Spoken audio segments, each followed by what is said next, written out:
दोस्तों, prime safari channel में आपका स्वागत है। क्या आप खुद की सबसे बड़ी रुकावट को पार करना चाहते हैं? खुद को बेहतर बनाना चाहते हैं, लेकिन समझ नहीं आ रहा कि कैसे? आज की इस वीडियो में हम बात करेंगे book the mountain is you की, जो आपको सेल्फ सबोटेज को पहचानने और उसे जीतने के तरीके सिखाएगी।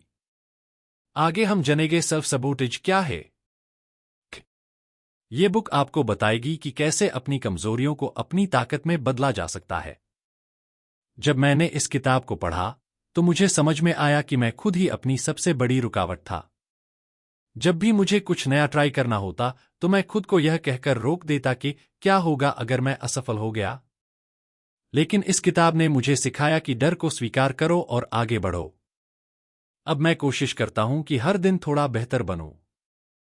जैसा कि ब्रायना वियस्ट कहती हैं, द माउंटेन इज यू।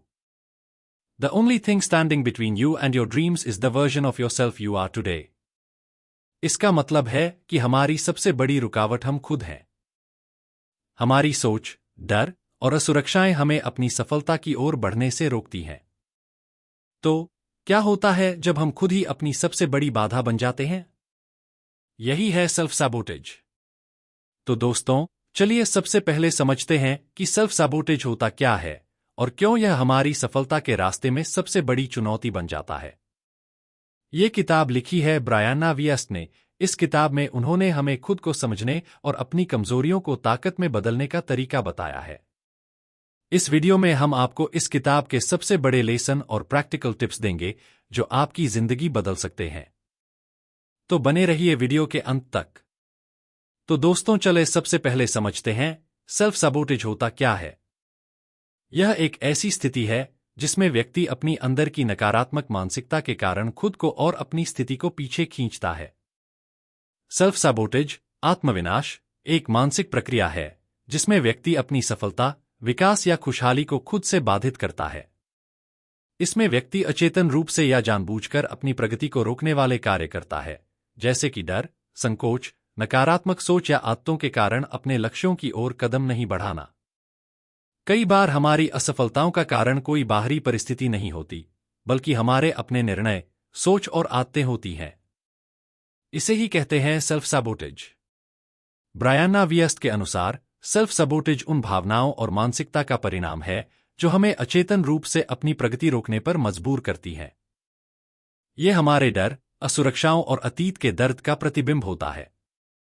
मान लीजिए, जैसे आप एक नया व्यवसाय शुरू करना चाहते हैं, लेकिन हर बार सोचते हैं, अभी सही समय नहीं है, या मुझे पहले और तैयारी करनी चाहिए। यह विलंब असल में सेल्फ सैबोटेज का हिस्सा है, क्योंकि आप अपने डर और संदेहों के कारण आगे कदम नहीं बढ़ा पाते। अब जब आपने सेल्फ सैबोटेज के बारे में जान लिया, तो आइए अगला कदम उठाते हैं और समझते हैं कि इसके पीछे की वजह क्या हो सकती है। अब सवाल यह है कि यह सेल्फ सैबोटेज आता कहां से है। ब्रायना कहती हैं कि इसकी जड़ें हमारी इमोशनल घाव में होती हैं। सेल्फ सैबोटेज के पीछे कई बार हमारी बचपन की परवरिश, सामाजिक दबाव या बीते हुए नकारात्मक अनुभव होते हैं। हम अपने अंदर ऐसी धारणाएं विकसित कर लेते हैं जो हमें विश्वास दिलाती हैं कि हम सफल होने लायक नहीं हैं या हम किसी भी उपलब्धि के योग्य नहीं हैं। ब्रायना इस बात पर जोर देती हैं कि हमें अपनी लिमिटिंग बिलीफ्स को पहचानना होगा, क्योंकि यही बिलीफ्स हमारी सफलता को रोकती हैं। उदाहरण के लिए, आपको बचपन में किसी ने कह दिया था कि तुमसे कुछ बड़ा नहीं हो पाएगा। यह वाक्य आपके सबकॉन्शियस माइंड में बैठ जाता है और बड़े होकर जब आप कोई बड़ा कदम उठाने की सोचते हैं, तो यह विश्वास आपको रोकता है। अब जब हमने सेल्फ सैबोटेज के कारणों को समझ लिया, तो आइए जानते हैं कि हम इससे बाहर कैसे निकल सकते हैं। ब्रायना के अनुसार सेल्फ सैबोटेज से बाहर निकलने का सबसे पहला कदम है खुद के डर और असुरक्षाओं को समझना। हमें यह देखना होगा कि कौन से विचार या आदतें हमें पीछे खींच रही हैं। सबसे जरूरी है कि हम अपनी भावनाओं को दबाने के बजाय उन्हें स्वीकार करें और उनके पीछे के कारणों को समझने की कोशिश करें। इसके बाद हमें एक्शनेबल स्टेप्स लेने चाहिए जो हमारी ग्रोथ को सपोर्ट करें।